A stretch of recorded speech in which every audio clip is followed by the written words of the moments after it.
देख रहे हैं इन डार्क राजकुमार के साथ। इन डार्क में आज की कहानी हमारे साथ शेयर की है प्रज्वल जी ने। तो सबसे पहले प्रज्वल जी, आपका बहुत बहुत धन्यवाद अपनी कहानी हमारे साथ शेयर करने के लिए। दोस्तों, अगर आपके पास भी ऐसी कोई कहानियां हैं तो हमारे साथ जरूर शेयर करें। हमारे इंस्टाग्राम आईडी पर, इंस्टाग्राम आईडी है network_33, जिसका लिंक नीचे डिस्क्रिप्शन बॉक्स में दिया गया है। तो चलिए बढ़ते हैं आज की कहानी की ओर। प्रज्वल जी बताते हैं कि उस समय गर्मियों के दिन थे जब ये हादसा मेरे साथ हुआ था।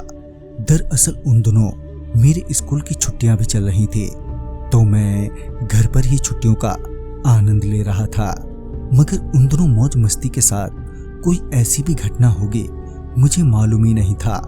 दरअसल हुआ कुछ ऐसा कि मेरे घर के बगल में एक आंटी अंकल रहते हैं जिनसे हमारा कुछ ज्यादा ही अच्छा मेलजोल है। उन दिनों वो आंटी अंकल अपने रिश्तेदार के यहाँ चले गए थे, जिसके चलते वो अपने घर की चाबी हमें दे गए। उन दिनों गर्मी की वजह से मैं छत पर ही सोता था। रोजाना की तरह मैं उस दिन भी अपना बोरिया बिस्तरा लेकर छत पर आ गया सोने के लिए।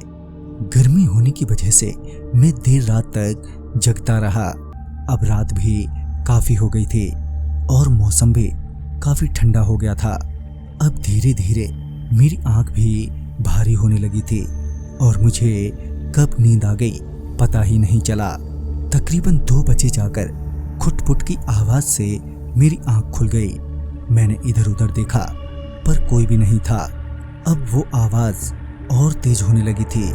तेज आवाज से मैं उठकर खड़ा हो गया और नीचे की ओर देखने लगा, पर वहां भी कोई भी नहीं था। फिर मेरी नजर आंटी अंकल के घर की तरफ गई तो एक आदमी हथौड़े से कुछ ठोंक रहा था। ये देखकर मैं एकदम से डर गया कि कहीं ये चोर तो नहीं है, क्योंकि घर की जिम्मेदारी मेरे ऊपर थी। ये सोचते हुए मैंने उसे आवाज दी, ए, क्या कर रहे हो वहां पर? पहले तो उसने मेरी बातों पर ज्यादा ध्यान नहीं दिया। मैं बस बेवकूफों की तरह यूं ही चिल्लाता रहा, पर उस पर मेरी बातों का कोई असर ही नहीं हो रहा था।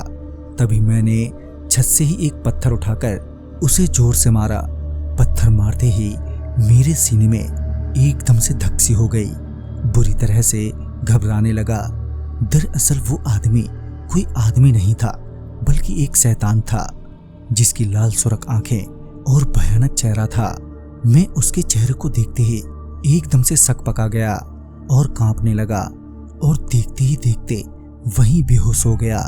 जब मेरी आंख खुली तो वो आदमी वहां पर नहीं था। मैं जल्दी से उठा और घर में घुस गया। मैंने जल्दी से मम्मी पापा को उठाया।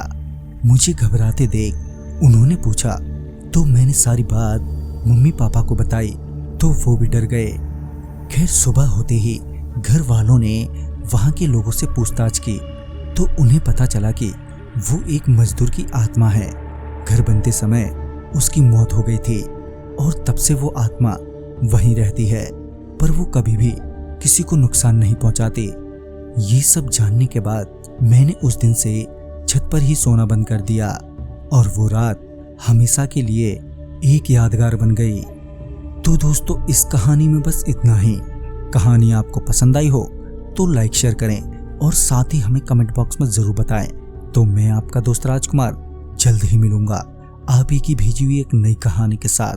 तब तक के लिए बाय एंड टेक केयर।